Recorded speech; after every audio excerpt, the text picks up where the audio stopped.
Hello, and thank you for joining us for another Jobs Talk with Eightfold AI, where our Chief Economist, Sonia Khan, and our Vice President of Market Strategy, Jason Serrato, share real-time insights on the JOLTS report, jobs report, and other hot topics in talent today. So grab your coffee, kick back, and spend the next 20 minutes listening to what's currently top of mind for business leaders. With that, I'll hand it over to Jason Serrato. Thanks, Callie. Hey, Sonia, happy Friday. Happy Friday. Happy Jobs Friday, specifically. Well, if it feels like we were just having this conversation yesterday, that's because not only is it Jobs Friday, but it's Groundhog's Day. Good one. So just like the jobs report, Punxsutawney Phil surprised us today and predicted an early spring. And the jobs report had some surprising numbers today as well. So to give it a quick rundown, the January employment report revealed the addition of 353,000 jobs, better than the Dow Jones estimate for 185,000, maintaining the unemployment rate at 3.7%, unemployment for the third month in a row.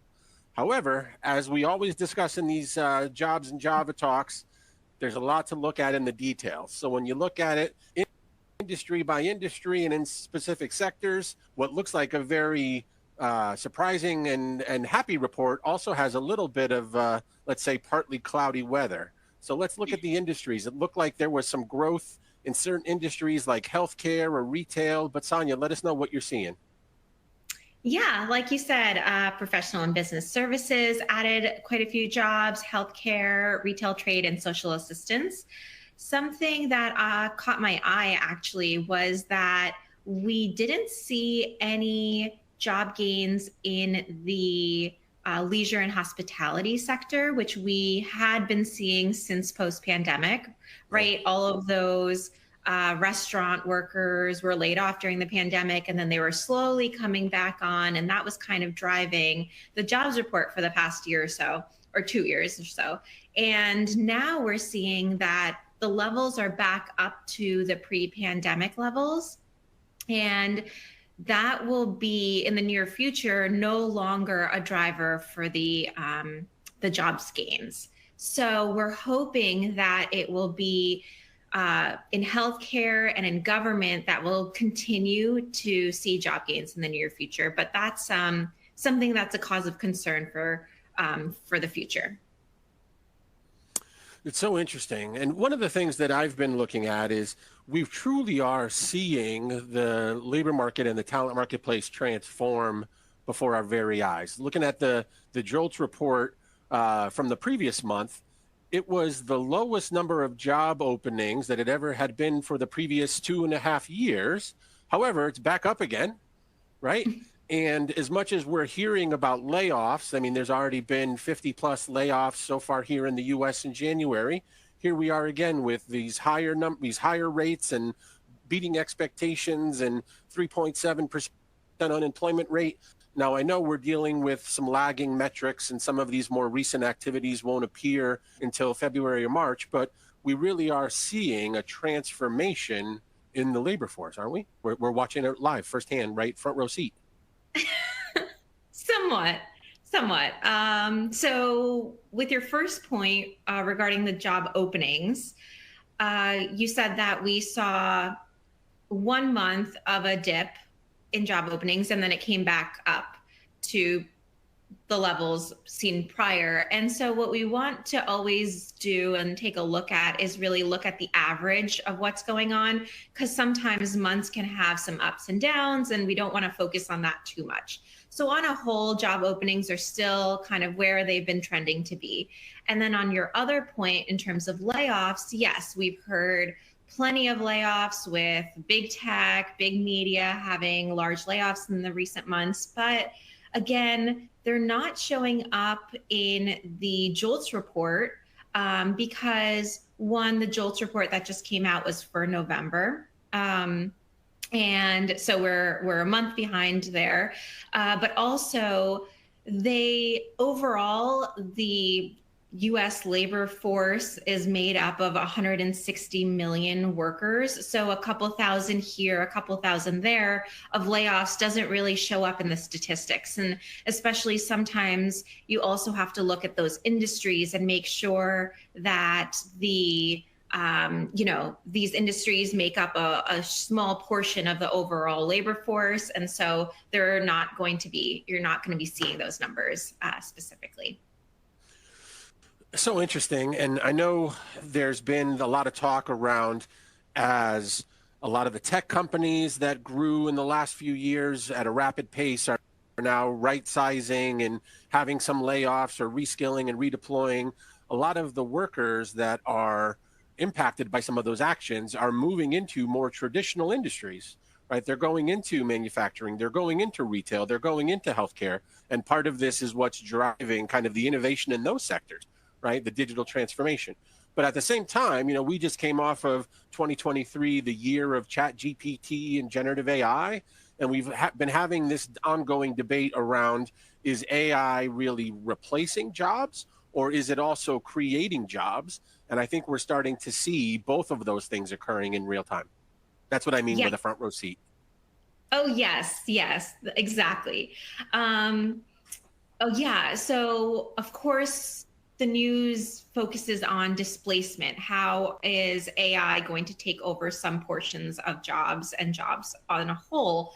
But then there's also other ways that will actually increase labor demand, like augmentation, changing of jobs, capital deepening, where companies will be spending more money on labor and capital because they'll be more efficient on a whole and can do more. And so if you this is a front row seat for the labor market changes, because we'll be seeing how AI is implemented, how roles will change, how skills will change, how will the CHROs really redefine people's jobs. Is it going to be, I take the example of software engineer quite a lot because it's a concrete example, but if they do less of the actual coding and use less of C++ as a skill, and they do more of that structured thinking, that's the change that CHROs and recruiters will have to look for as they continue to hire for these jobs. It'll be more of an augmentation. And then, like you said, it will also create all of these new jobs, new industries, new skills that we haven't even thought of yet. And that's why, it's a really interesting time to be seeing this firsthand, really. Now, we've been talking about the impact of AI on jobs, but going back to the number of hires and the job openings data, we're also seeing the impact on the job openings that are seeking AI-specific talent for AI-specific jobs. And there was some research shared this week that compared the average job postings across different disciplines. And one of the functions that's looking for AI-specific talent the most is HR. I love that. And according to the research, the roles that most likely are to include AI-related skills are things obviously like HRIS analysts, but also HR business partners. One of the newest areas over the last few months and recent years, payroll and compensation specialists, and HR generalists. So with HR sitting on a wealth of data, right, and being involved in just about every initiative that organizations are trying to accomplish, it makes sense, but it's also very exciting to see. Yeah, I think there was a study that came out that 80% of the US workforce will be affected by AI. So obviously it makes sense that such an important role like HR would be as well. And I think it's really indicative of, it's such a significant transformation in the field of human resources if you can use all of this data to your advantage, right? I think we did a study here at Eightfold, and we found that some of the skills that are going to be most important as HR grows and becomes more involved in AI skills is going to be things like data analysis, artificial intelligence, obviously, R, and I think Python. So how do you use the treasure trove of data that you already have in-house and make sense of it to do more foresight, more predictive analysis of what you're going to see, and so that you can meet the demand of the future or whatnot. The other shift that we're seeing that is landing at the feet of HR leaders is this debate over return to office, right? And got to be very specific. Return to office, not return to work, because we never left work. We've all still been working, but return to office. And there's been a lot of discussion around, do we put out mandates that everyone has to be in the office for 5 days a week, for 3 days a week, or do we put together strategies where we're not as prescriptive, but we try to make the need to be in the office more intentional and more strategic, right? It doesn't make sense to be in the office if everyone's on Zoom in a different room, right? But I don't know about you. I used to work in an office and put on a suit and tie and drive to work every day. But for the last 8 years, even before the pandemic, I've been entirely remote. I'm not sure how many people know this, but I built myself a backyard office, and I have a 15-step commute and work from home every day. But I did that before the pandemic, before COVID, before everyone started doing this. So for me, it's always been more of a matter of culture and management style than mandates and enforcement. But I know there's a lot of things that happen with the investments in real estate and the economy and leadership and transition that make this a heated debate. But I wanted to bring in, as we always do on this chat, an item from the news. And there was an article in the Wall Street Journal that was published this week that talked about kind of the impact on remote workers in light of all of this actions around layoffs and things we've seen to start 2024. And it shared some stats that remote workers were 35% more likely to be laid off than their peers. However, they were also 32% more likely to quit on their own decision. But at the same time, 31% less likely to be promoted. So I have a lot of thoughts on this, but I want to pause and kind of get your immediate reaction. Yeah, interesting statistics. I think there is merit in return to office in terms of they do see if you have a role and you are trying to collaborate and innovate with your team, there are statistics that say you're better off working in person. At least some of the days, so that you can come up with more creative solutions and innovate, and that the water cooler talk does actually matter. Sometimes you get to see people that you wouldn't normally see unless you have a meeting in the books when you're remote. But then 35% more likely to be laid off if you're a remote worker that's 5 days a week rather than your in-office peers is on one hand, a little unfair because you have the people that are working from home, like the increased rates of disabled people that are able to work from home now, and maybe even the people that need to work, balance their work-life balance with elder care or child care. And so those people are now put at a disadvantage. And is that fair? I don't know. And then I think this also leads to, is this a case of maybe proximity bias where people who you don't see, you don't have close relationships with, and therefore they're more likely to get fired or let go because you don't know them as well, or you haven't built those relationships with them as well. It's fun. It's amazing the things you remember from when you were in college. And there's just some random things. There's just some random things that always stay in your mind. And one of my favorites was a research study on kind of that element of proximity. And they did a research study on dormitories, and they were looking at which people in dorms were the most popular. Mm-hmm. And part of the research came out that the people that were more popular were the people that had dorm rooms that were next to bathrooms and elevators.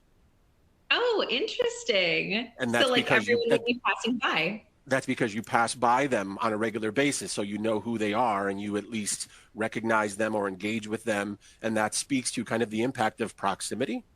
So I think that does weigh in on some of this. There is a proximity bias, but I also think there's some issues on, were you an established person at the organization and now you're just shifting to remote work, or were you being onboarded now as a remote employee and you never really had a strong tie to the organization? And how well was your onboarding done? Do you feel connected? Do you feel an affiliation, right? And then the other part about it is, I think it's how are managers communicating with their team, interacting with their team, measuring their team. And if you're trying to do this the way you would have done it, you know, a decade ago, well, and even not a decade ago, even just a few years ago, the world of work has shifted. The other part about it is there was an element of today's jobs report that talked about some positive news around wage growth, right? Yeah. But if organizations are pressed for wage growth versus inflation, and you can't give everybody a raise, and they're trying to figure out benefits packages, one of the most valuable things to people is their time. And if you could figure out a way to offer flexible work and give them more freedom and autonomy over their time, right? That's a big appeal. And like you said, during the pandemic, some of the people that benefited from this the most were people with disabilities, women, people of color, right? And now they're potentially put at a disadvantage. So I think it will be interesting to see, once all of these actions that occurred in January start to show up in the numbers, do we also have some of these hypotheses get tested on how that rings out in the data and what happens with these individuals? And, you know, do our certain assumptions show in the data? Yeah, and one other thing to add here is, you know, I think companies as a whole are in this wait and see period where they're not necessarily letting go of their employees, but they're not necessarily hiring like they were in the recent years. And so I know some of the articles that I've been reading are saying that, is it a return to office? Is it a way for companies to really flush out talent? So those who can't come to the office and therefore would have to quit and thereby reduce their workforce without having any layoffs. And so is it like a way to force people to quit before they start their layoffs, perhaps in the near future, and thereby they can save on all of those severance packages too? So I think these are all things that we might see in the coming months as well. So there's always multiple sides to a scenario, right? And there's multiple strategies that people can deploy. It's interesting to see how this will play out in the numbers, but all the more reason why you need to have more data and insights and information at your fingertips to potentially make the right decision versus making, you know, a decision based on instinct or a decision based on a reflex. Absolutely. So it's been exciting. It's been an exciting start to the year. I've heard some people joking that January has already felt like a long year. It definitely was a long month, but it was exciting to get relatively exciting news in today's jobs report. And we're very happy that Phil saw his shadow, and we're hoping to get an early spring. But always great to connect with you. Great to chat. Appreciate the insights. We are living in very exciting times, Sonia. Of course. Thank you so much, Jason. Thank you, everyone. Back to you, Callie. Thank you for joining us today, everyone. And thank you, Sonia and Jason, for sharing your insights. We hope you'll tune in again in March for the next Jobs Talk with Eightfold. See you next time.